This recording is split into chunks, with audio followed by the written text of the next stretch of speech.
Hello. Hi. Welcome to the Red Sofa. Welcome back. Okay, so today's topic is going to be about a really important subject here. Should you go on first impressions? Now, I thought it was a really interesting topic because people often get the wrong impression of me. Quite often they get the wrong impression of me. And what do they think? What do they think you are? Well, they think I'm nice when they first meet me. She is nice. No, sometimes when people meet me, about a few weeks or maybe a month afterwards, they've got the courage to come up and talk to me. They'll say to me, when I first met you, I was really scared of you. Really? Yeah, really scared. And then other people, so that's about 50% of the people, and then other people will say to me, I really warmed to you straight away. So what is it that I do to frighten some people and then really engage others? I think it's your strong. I think a lot of people find me quite frightening at first. Mm. I've had a lot of people say to me that they gradually realised that I was actually a perfectly normal human being. Yeah. Just very loud human being, basically. There's no escaping that. But it's not just people we judge, is it? No. I'm not drinking alcohol, which we have, something else we've talked about. But when we have a guest or when we're going somewhere, I think, oh God, got to get a bottle of wine. Yeah. I will judge wine by its label. This is a very dangerous thing to do, but I will go, oh, that's a nice label. That's a nice typography. Yeah, I'll get that one. Yeah. So probably lethal thing to do. And nobody has ever actually put me right on this because they're far too polite to say, that bottle of wine you bought was dreadful. so yeah. But they do say, you know, when you're going for interviews and things like that, they say people make their mind up. As you walk through the door. As you walk, literally within seconds, they've made their mind up about you. So should you go on first impressions? Because I have met people and initially I've thought, oh, not sure. And so I think, right, okay, I'll give them a second go and I'll try again. And eventually I go, no, actually I was right the first time. Well, this is the thing, isn't it? Although there are also people I have met who initially I took quite a strong dislike to, and I now absolutely adore. Yeah. You're not one of them. I do adore you, but I liked you instantly. I just want to say. Just clarify that. Just clarify that. This could be the last in the series.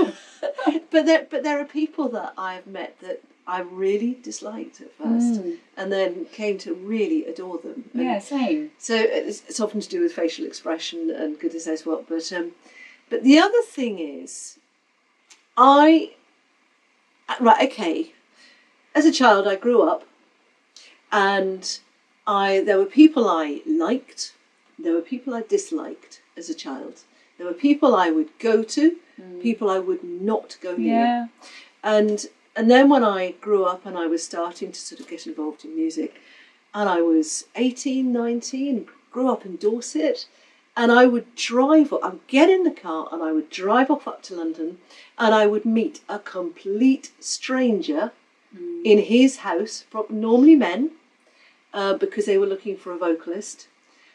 Somebody I'd found in the small ads in the back of Melody Maker, and I never had any problems at all.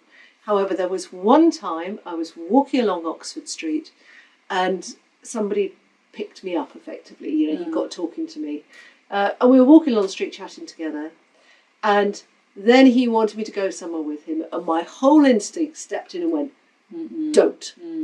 And I realised that actually if children are allowed to grow up with instincts, that they do serve us well. They serve us well. There is something about that gut instinct, isn't there? There really is. That I think you should listen to. And of course nowadays, sadly, I think an awful lot of children are taught to be afraid of everybody, which is equally wrong. Yeah.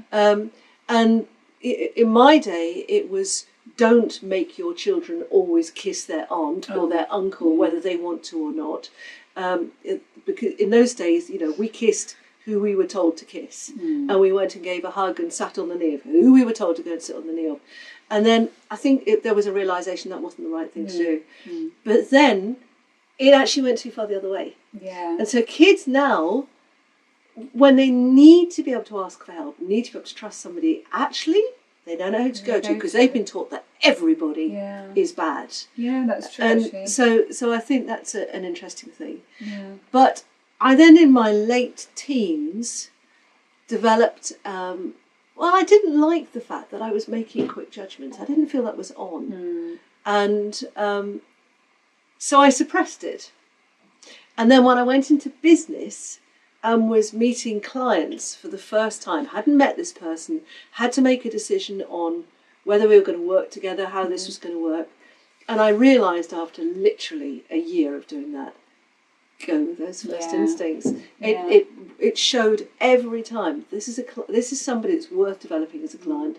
This is somebody that will treat you honourably, will pay their bills, will be possible to work with.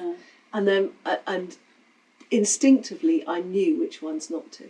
And it was a case of learning to listen to it. But there is always the exception to the rule, because I'm just thinking, when I first met my husband, who we've been married 25 years this year, I absolutely hated him, and he hated me.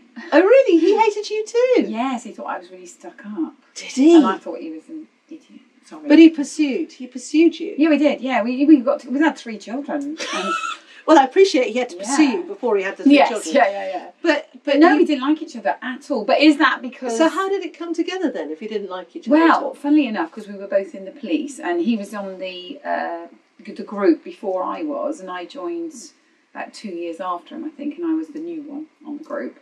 So he drove the area car, and he was very swanky. And he was very nice looking. Yeah, he was very important. He is very handsome. And I had a really sadistic sort of sergeant at the time, very old school sergeant, didn't like women in the police, didn't like probationers.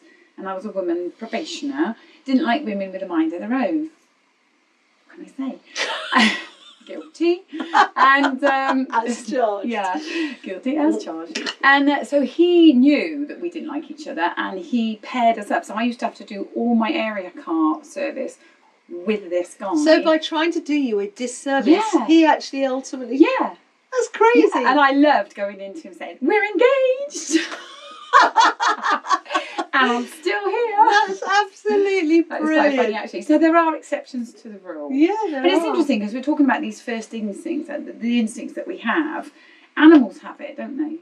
Yes. Really strong instincts. So there are some people that my dogs just will not take to, or they are sort of, I don't know, and it's quite embarrassing, especially if you don't know them very well. It's embarrassing, isn't it? So your dogs don't just walk up and sniff everybody in embarrassing places? No. Certain people. They just if somebody comes into the house, for example, and they growl at these people. It doesn't happen very often, but you think, oh, why are they growling at them? That's really interesting. It is. It's a bit awkward as well, isn't it? I remember when James was small, most people he was very happy to talk to engage with. He was always very confident with other people.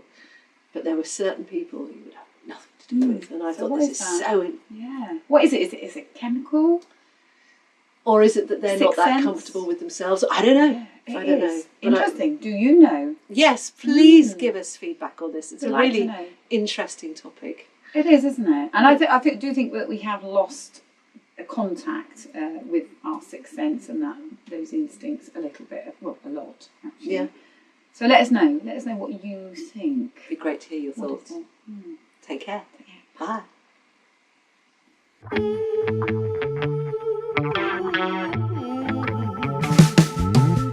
People live in poverty. Children born